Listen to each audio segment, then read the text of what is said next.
Ghislaine Maxwell trial is set to pick up again tomorrow. This comes after a break that was held. You know, I've never actually seen this before, right? A break in the middle of a trial this big. Has anyone seen something like this? So the judge apparently said that she had a scheduling issue and then she had to take a couple of days off. So the prosecution rested at the end of last week. Now we're starting up tomorrow. We're going to have, and we broke the story yesterday, 35 different members of the witness list for Ghislaine Maxwell are going to be called. Some coming from abroad, also some that have been requested to testify under seal, which means they would testify anonymously. Of course, we saw the prosecution do that with some of the Epstein victims, but we don't know exactly who these anonymous witnesses are that Ghislaine Maxwell's team wants to bring. But of course, Human Defense Daily is going to find out. But one of the biggest questions that people ask me about this case is what is going on with the Epstein network? Are we going to name names? Who were the celebrities involved in this? Who were the financiers involved in this? Why Lee Wexner, the head of Victoria's Secret, Jean-Luc Brunel, this French model recruiter, all of these names, these people that were going down to the island, what's going on with it? Why are so many members of the royal family, it seemed to be involved in this, including obviously Prince Andrew?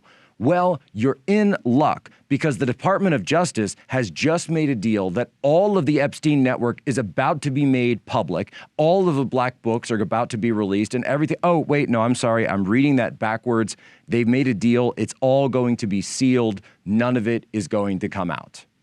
Yes, that's right. The Black Book of Contacts, thought to include Prince Andrew, will not be released during her sex trafficking trial. This is according to Daily Mail and according to an extract from the Contacts book that was made public during court documents. It will not be made public, and a deal has been made between the defense, obviously, but also the prosecution team. The book is believed to be a version of Jeffrey Epstein's infamous directory.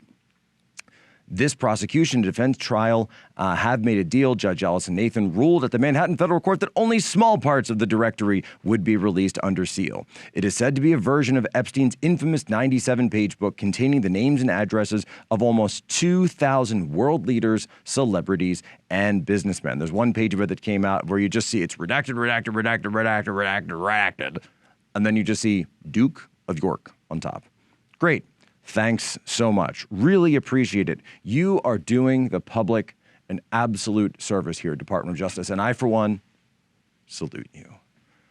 But let's go back because we have heard more about this network from the victims that have come forward in the past. Now, not all the victims that have come forward are testifying in the trial, and prosecutors made this decision.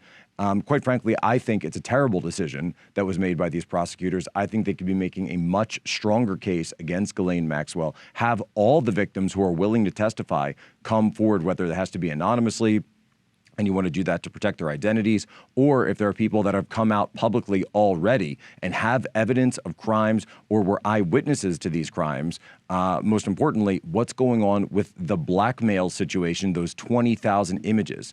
But listen to Victoria Jeffrey Roberts, because she talked about this network and she talked about people who were involved with Epstein Island.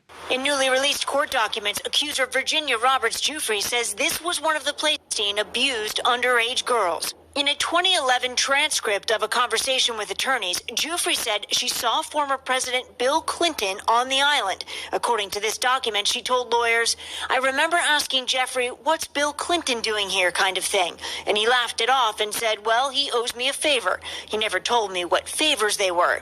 In a statement, Clinton's spokesperson tells NBC News, "The story keeps changing. The facts don't. President Clinton has never been to the island." So you understand what's going on here.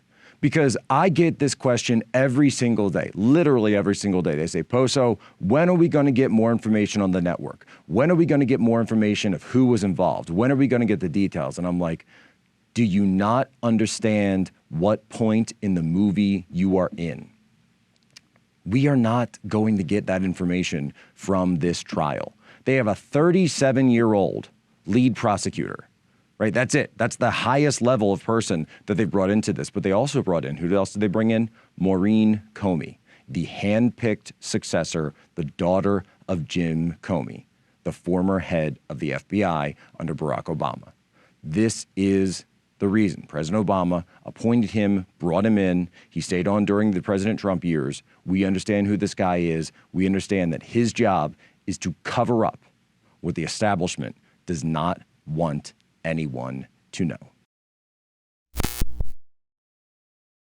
This is Charlie Kirk, founder and CEO of Turning Point USA. If you liked this video, be sure to subscribe to our YouTube channel at Turning Point USA.